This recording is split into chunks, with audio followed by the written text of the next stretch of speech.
Assalamualaikum warahmatullahi wabarakatuh.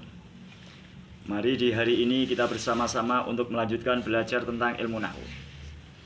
Yang akan kita pelajari di hari ini masih membahas tentang munada.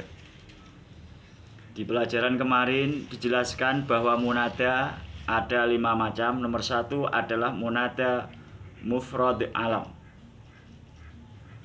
Munada mufrad alam ini sudah kita bahas, sudah kita pahami di waktu yang sudah terlewatkan.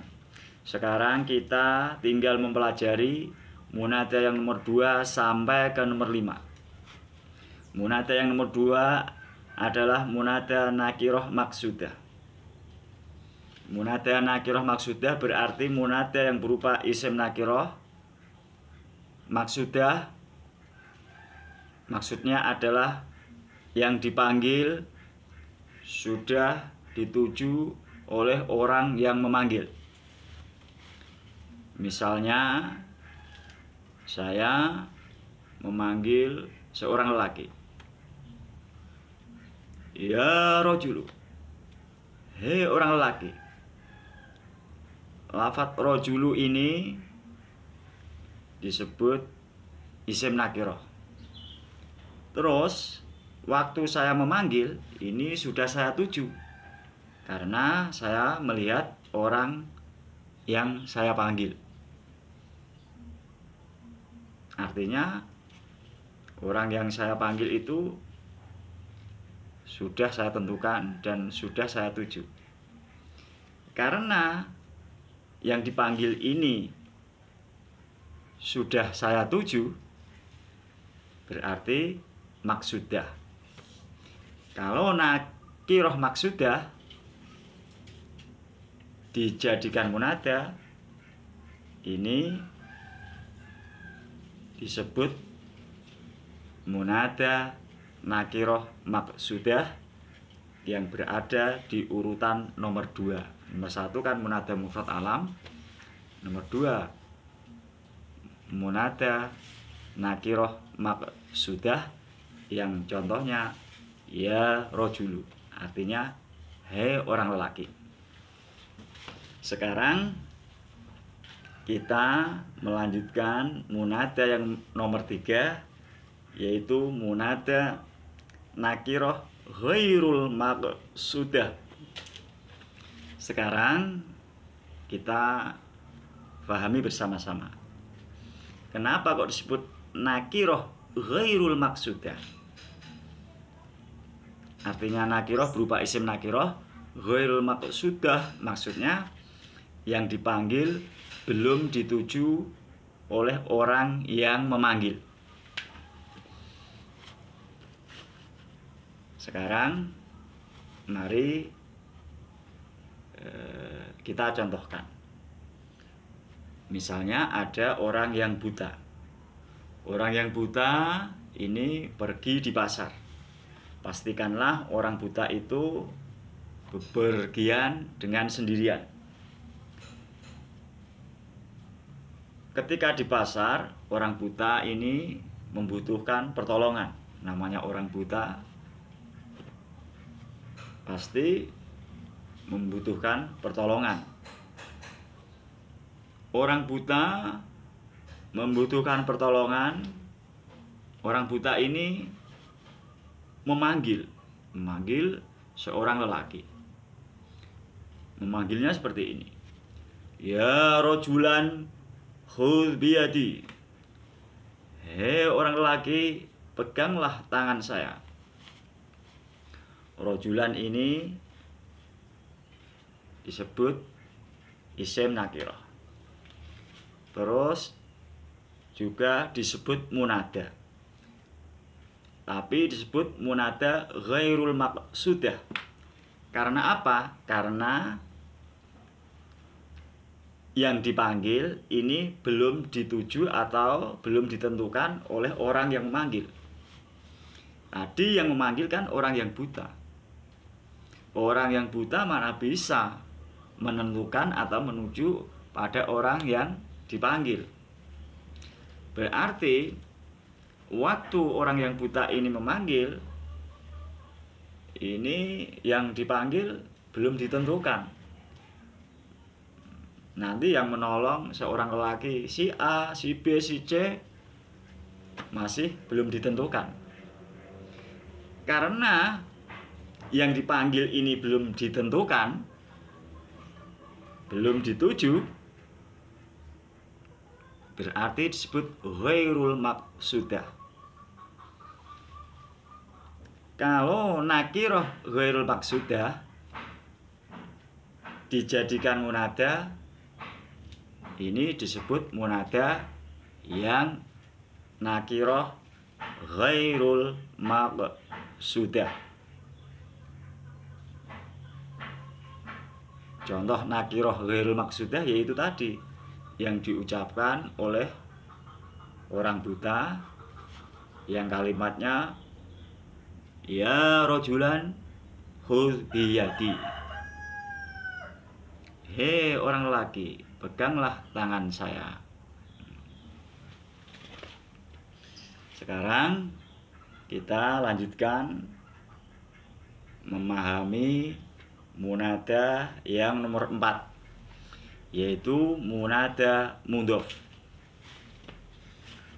Munada mudhof ini contohnya seperti ini. Ya hulama Zaidin.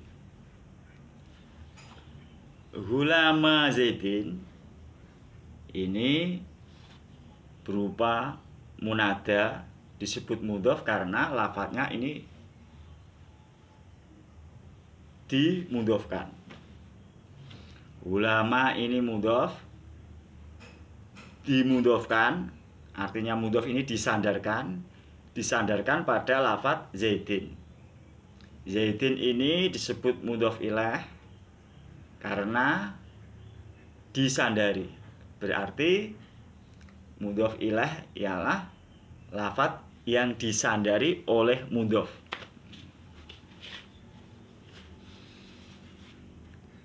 Hulama Zaidin, lafadz yang mudhof ini kalau dijadikan munada, ini disebut munada mudhof. Kalau dibikin kalimat, ya seperti contoh itu tadi. Ya hulama Zaidin. Hei pembantu Zaid. Sekarang kita tinggal memahami munada yang terakhir, yaitu munada musyabbah bil mudhof. Musyabbah bil mudhof dengan syibih mudhof ini sama. Maksudnya ini artinya kalau musyabbah itu yang diserupakan mudhof, kalau syibih yang menyerupai mudhof. Kedua-duanya sama. Maksudnya kita menyebut syibih mudhof boleh, musyabbah bil mudhof juga boleh. Sekarang contohnya musyabbah bil mudhof atau syibih mudhof yaitu ya tali'an jabalan. Ya tali'an jabalan.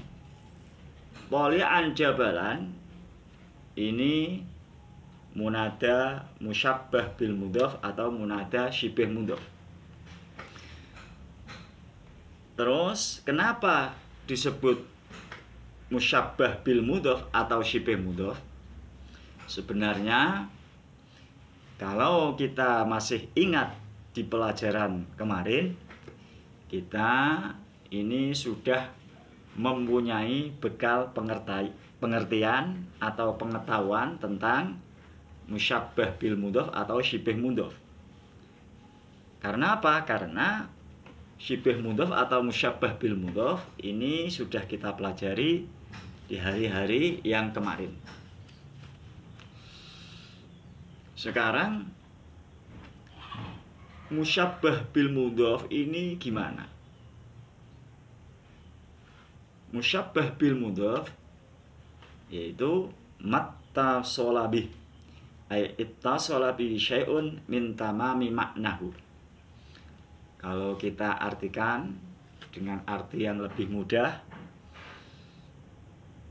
yang disebut musyabbah bil mudhof adalah dua lafadz yang berkaitan dalam makna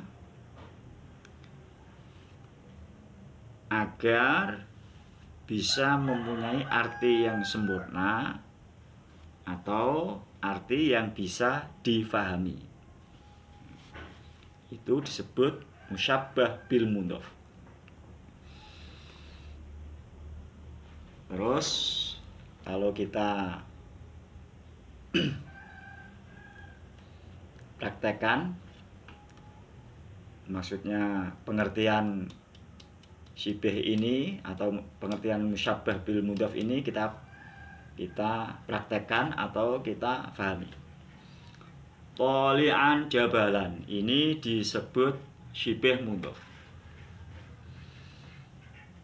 Disebut syibih mudhof karena artinya antara toli'an dan jabalan ini berkaitan atau berkesinambungan. Toli'an ini artinya naik, terus jabalan ini artinya gunung. Kata-kata naik dan gunung ini adalah kata-kata yang saling berkaitan dalam maknanya. Bahkan kalau tidak dikaitkan atau tidak disambungkan, tidak bisa difahami atau artinya belum sempurna. Jadi toli'an jabalan, seumpama susunan lafadz toli'an jabalan ini kita pisah-pisah, maka si pendengar atau si pembaca apabila itu ditulis di buku misalnya, si pembaca ini belum bisa memahami. Begitu juga orang yang mendengar dengan susunan toli'an jabalan yang dipisah ini tidak paham. Seumpama kita mendengar kata-kata naik, tidak disambungkan atau tidak dikaitkan dengan lafadz jabalan yang mempunyai arti gunung. Maksudnya tidak disambungkan dengan naik gunung. Kata-kata naik aja ini yang mendengarkan atau yang membaca apabila berupa tulisan ini belum bisa paham. Tetapi kalau disambungkan naik gunung, berarti si pendengar atau si pembaca ini sudah bisa paham. Karena berkaitan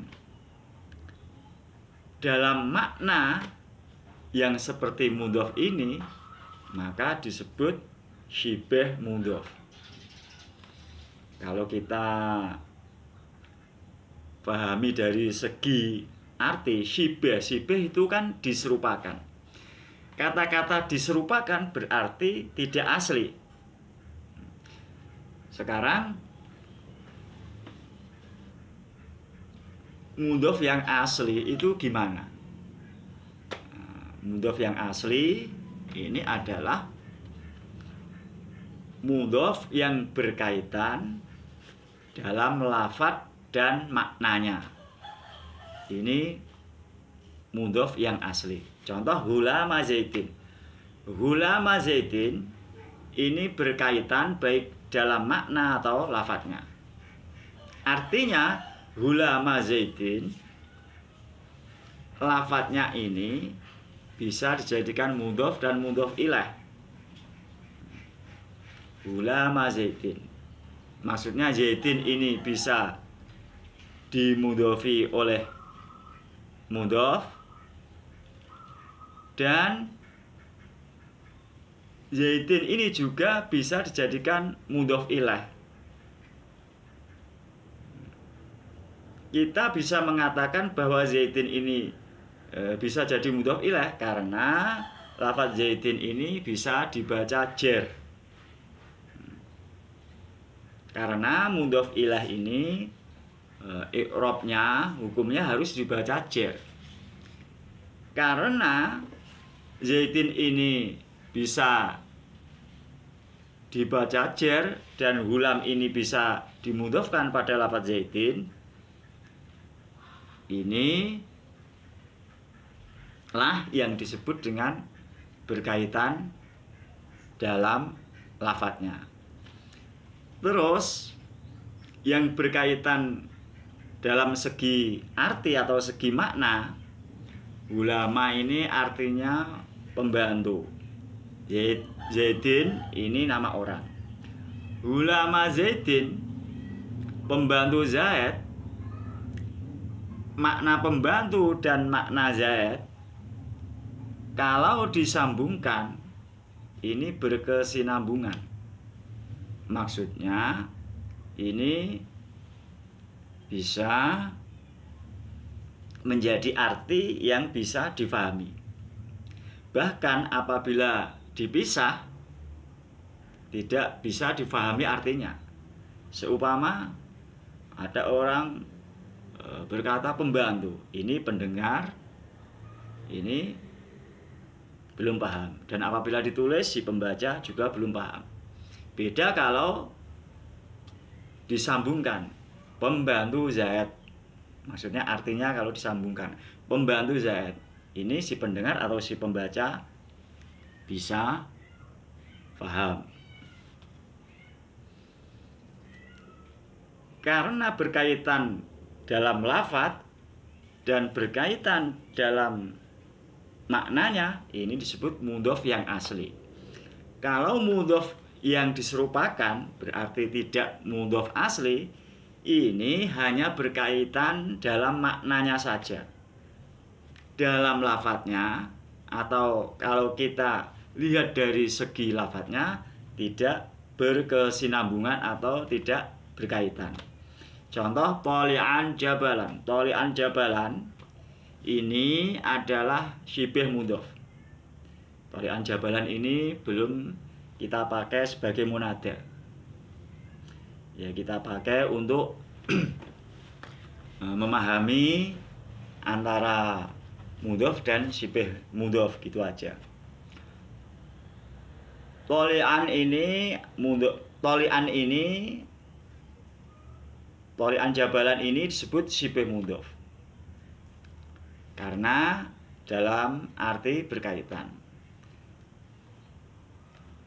Kalau dalam maknanya tidak berkaitan. Kalau dalam lafadznya, maaf, keliru tadi. Maksudnya syibih mudhof ini kalau dilihat dari segi lafadznya ini tidak berkaitan. Toli'an jabalan seumpama dijadikan mudhof dan mudhof ilaih, lafadz toli'an dan lafadz jabalan ini belum bisa dijadikan mudhof ilaih. Karena toli'an ini adalah isim fa'il. Isim fa'il bisa ikmal seperti fi'ilnya.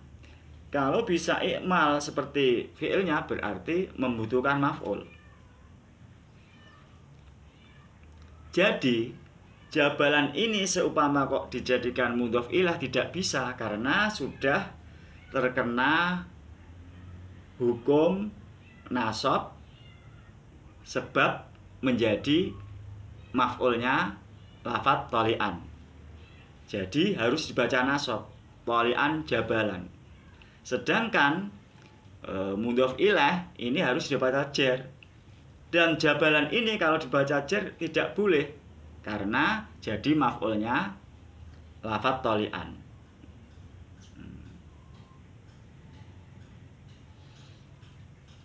Berarti kalau kita mau menyimpulkan